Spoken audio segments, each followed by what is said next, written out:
Legendary اداکار سعید خان عرف رنگیلا پاکستانی فلموں کا جانا پہچانا نام ہے۔ ان کی شخصیت اپنے اندر کئی پہلو لیے ہوئے تھی۔ وہ اداکار، گلوکار، ہدایت کار اور مصنف تھے۔ رنگیلا نے فلم انڈسٹری پر وہ انمٹ نقوش چھوڑے کہ ان کے ذکر کے بغیر پاکستانی فلمی تاریخ ہمیشہ ادھوری رہے گی۔ رنگیلا نے اپنی عملی زندگی کا آغاز ایک باڈی بلڈر کے طور پر کیا تھا۔ روزی روٹی کمانے کے لیے وہ فلموں کے بورڈز بھی پینٹ کرتے رہے، لیکن قدرت نے انہیں ایسا جسم اور ایسی شکل عطا کی تھی کہ لوگ تنسازی یعنی باڈی بلڈنگ کے مقابلوں میں انہیں داد دینے کی بجائے یا ان کی پینٹنگ کو سراہنے کی بجائے ان کی شکل دیکھتے ہی ہنس پڑتے تھے۔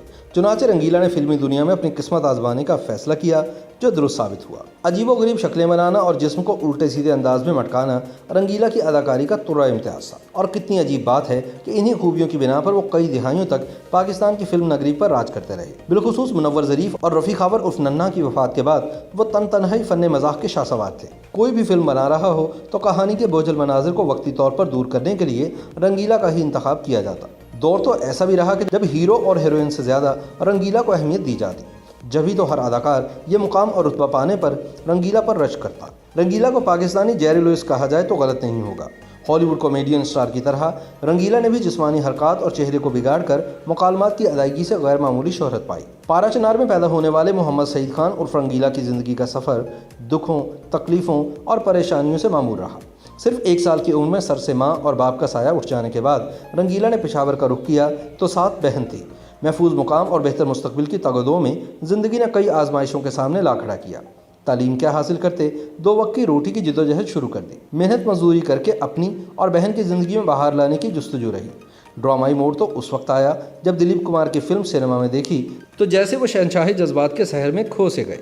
فیصلہ کیا کہ میں بھی ایک ایسا ہی مقام اور شہرت حاصل کروں گا۔ جبھی پشاور سے لاہور کا سفر طے کرنے کا ارادہ کیا، خالی جیب پیروں کی زنجیر تو بنی لیکن خود کو اس سے آزاد کرنے کی ٹھان لی تھی۔ گو کہ رنگیلا نے پہلی بار جس فلم میں اداکاری دکھائی وہ سن 1958 میں آئی، لیکن ان کی اداکارانہ صلاحیتوں کا اصل امتحان تو اس وقت شروع ہوا جب وہ پشاور سے لاہور جانے کے لیے ٹرین میں سوار ہوئے تھے، اور تب ٹکٹ چیکر آیا تو 1000 رکعت کی نیت باندھ کر نماز پڑھنے میں مصروف ہو گئے۔ تھک ہار کر ٹکٹ چیکر ناکام لوٹنے لگا تو ٹرین میں سوار ادھیڑ عمر کی خاتون نے رنگیلا کے ٹکٹ کی رقم دی، جو ان کی اس غیر معمولی اداکاری کی پہلی پرستار بنی۔ رنگیلا شروع سے ہی اداکاری کرنا چاہتے تھے، لیکن صرف ایک موقع کی تلاش میں تھے۔ لاہور آ کر پینٹر آزاد کے ساتھ فلمی پوسٹر بنانا شروع کیے تو نگار خانوں تک رسائی ملنے لگی۔ ہر انسان کی طرح وہ بھی خود کو دنیا کا پرکشش اور خوبصورت انسان سمجھنے کی خوش فہمی کا شکار تھے۔ جب ہی مزید دلکش نظر آنے کے لیے باڈی بلڈنگ کا آغاز کیا، لیکن یہاں بھی وہ مذاق ہی بن کر رہ گئے۔ تن سازی کے مقابلے میں شرکت کرنے کے لیے اسٹیج پر آئے، باڈی بلڈنگ کے پوز دیے تو حاضرین ہنس ہنس کر لوٹ پوٹ ہو گئے۔ رنگیلا کہتے ہیں کہ وہ مختلف انداز کے دوران چہرے کے تاثرات کو بھی تبدیل کر رہے تھے، لیکن تماشائی ان پر جملے کستے اور کہہ مار کر مسکراتے۔ یہی وہ لمحہ تھا جب رنگیلا نے سوچا کہ وہ فلموں میں کام کرنے کی لگن اور جستجو کو مزید تیز کریں اور ہیرو بننے کی بجائے کامیڈین کے طور پر اپنی پہچان قائم کریں۔ خوش قسمتی کا دروازہ ان پر بہت جلد ہی کھل گیا۔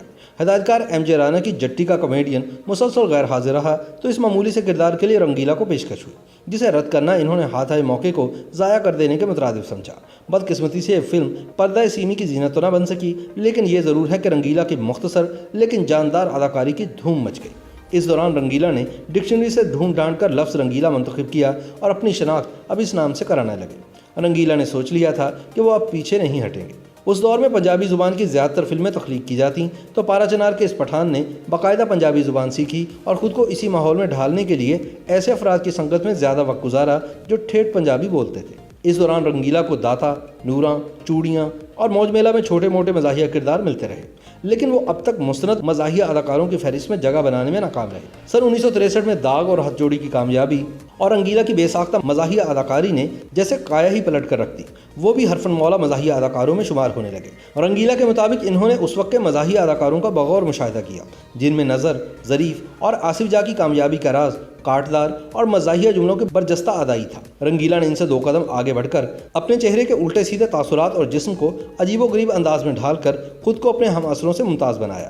اسے خوش قسمتی ہی کہیے کہ رنگیلا کو کریئر کے اس موڑ پر منور ظریف کا ساتھ مل گیا اور دونوں نے ایسی جوڑی بنائی جو ہر فلم ساز کی اولین ترجیح بن گئی، بلکہ کئی فلمیں تو ایسی ہیں جن میں یہی 2 کامیڈین بطور ہیرو جلوہ گر ہوئے۔